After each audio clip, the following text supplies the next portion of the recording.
Ya, keren. Tadi pilihannya menarik, rumah sakit atau tempat camping. Oh, kalau saya pribadi mending milih tempat camping ya daripada rumah sakit.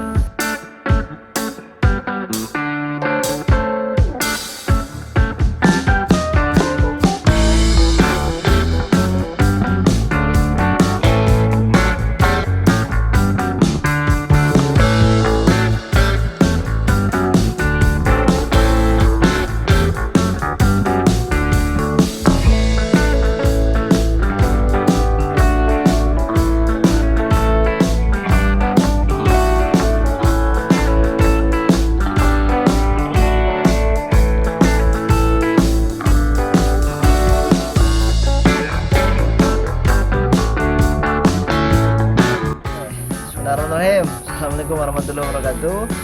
Saat ini Kak Rozak sedang ada di Desa Sridadi, Kecamatan Sirampok, Kabupaten Brebes. Nah, saat ini saya sedang bersama senior ini, namanya Om Memet. Nah, beliau ini adalah salah satu orang yang istiqomah konsen di bidang lingkungan. Dan yang menarik adalah hari ini kita pengen sharing terkait budidaya tanaman-tanaman sayuran yang organik. Boleh disapa Om Mehmet. Oke teman-teman, ini sudah ada di, saya sebut laboratorium kecilnya Om Mehmet ini. Om, nanti ceritain Om, kira-kira kenapa awal mula tertarik dengan tanaman organik? Awalnya sih prihatin ya. Prihatin ya. Prihatin dengan kos untuk sehat itu mahal. Oke. Pertama itu situasi itu yang menggerakkan pikiran hati saya untuk mencoba memulai dengan mengkonsumsi yang sehat dulu di awal itu. Insya Allah mungkin dengan mengkonsumsi asupan makanan yang sehat, insya Allah kesehatan pun terjaga. Oke, yang pertama kuncinya adalah sehat itu mahal, gitu ya. Kemudian apa bedanya Om antara, apa kelebihannya barangkali antara yang tanaman yang organik sama yang organik? Selain dari segi kesehatan kan ada yang lain, silakan. Yang mendasar aja ya. Iya, yang mendasar itu dari organik dulu, kita organik ya. Organik itu bahan makanan yang kita hasilkan sudah bebas dari residu ya. kimia. Nah, residu kimia kalau serap sama tanaman itu otomatis nanti akan menghasilkan toksin yang ke bawah masuk ke tubuh kita. Nah, itu susah untuk di bahasa Jawanya itu susah untuk dinetralisir tubuh lah, sehingga itu berpengaruh besar mungkin di dalam tubuh untuk mempengaruhi kesehatan kita. Mungkin itu sangat berpengaruh. Ini lagi-lagi di kesehatan lah ya. Ya, terus untuk kelebihan tanaman organik Om, baik segi perawatannya misalnya, ini lebih mudah nggak dari tanaman yang non organik? Perawatan kalau kita sudah terbiasa, sudah continue, itu sangat mudah. Sangat mudah. Tinggal kita mensiasati musim. Kalau di tanaman itu ada dua jenis.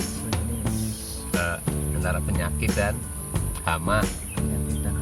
Untuk menyiasati penyakit berarti kita butuh media atau sedikit fasilitas yang bisa melindungi dari cuaca.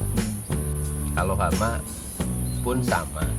Kita tahu kalau hama seperti pada umumnya itu ulat. Itu berarti kita tahu kapan waktu populasi terjadi dan antisipasinya itu saja. Berarti ada dua hal itu ya, yang perlu jika teman-teman semuanya mau mencoba tanaman organik. Nah, ini menarik. Kemudian dari segi ini biaya, cost-nya antara yang organik dengan yang tidak organik itu sebetulnya lebih mahal mana atau lebih irit yang mana? Kalau dikalkulasi, dihitung ya, kalkulasi itu sama dengan hitung-hitungan kan. Itu lebih murah kosnya dengan organik. Oh, lebih murah dengan yang organik. Asal kita mau sedikit kreatif, Keren. sedikit artinya mau kerja ekstra lah. Berarti kuncinya adalah kreatif Ya. dan kerja ekstra. Ya. Ya, lanjut Om. Keunggulan dari hasil budidaya secara organik itu di pasca panen. Pasca panen. Itu mampu bertahan lebih lama di penyimpanan. Ya, durasi waktu berarti kita punya lah untuk mempertahankan kualitas produk itu, produk hasil panen untuk jangka waktu yang agak lama, agak panjang. Ini bisa dilihat nih, Kak. Ini adalah tanaman, kalau di sini namanya kembang kol ya Om ya. Kol, Ya. Kembang kol ini berarti usianya sudah lebih dari 3 bulan teman-teman semuanya. Dari mulai tanam sampai dengan hari ini bisa dilihat. Ini usianya luar biasa. Ini lebih dari 3 bulan. Sedangkan kalau yang non organik, nah itu paling bertahan di 80 hari ya. 80 hari. Ini sudah hampir 3 bulan lebih, bahkan mau ke 4 bulan. Keren banget nih ya. Kalau ini, kalau tadi sudah berbicara terkait dengan unsur kesehatan, kemudian ternyata biayanya itu lebih murah ketika kita bertani organik, asal tadi syaratnya adalah kreatif, kemudian mau bekerja keras. Bahwa di lingkungan kita, alam sekitar ini ternyata menyediakan banyak hal, banyak tumbuhan, banyak bahan-bahan untuk memfasilitasi kita dalam bertani organik. Sekarang kita ngobrol terkait kira-kira tantangannya Om. Tantangan selama ini bertani dengan Ya. pola yang organik. Tantangannya berarti di pasar ya. Di Pasar itu kita agak susah karena jarang sekali untuk produk-produk organik itu ada pasar khusus. ada khusus.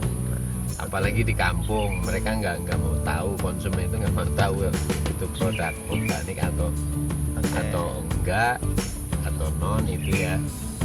Jadi, Mereka sama ratakan. tapi sampai nggak hari ini masalah. belum ada pasar khusus produk-produk organik. Nah, ini jadi catatan Untuk penting di ini untuk di pasar lokal ya, namanya itu.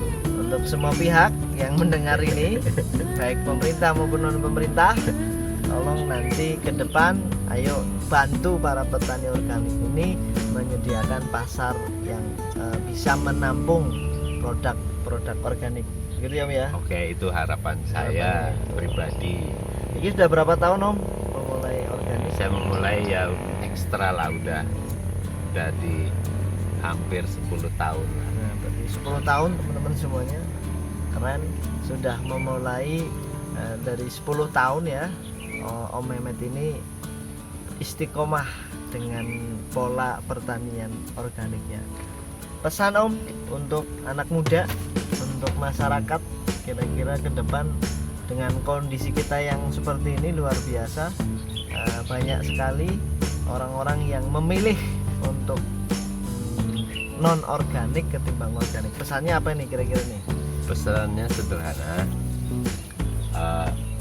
mungkin ya kalau produk yang kita konsumsi itu organik berarti kesehatan itu lebih terjaga.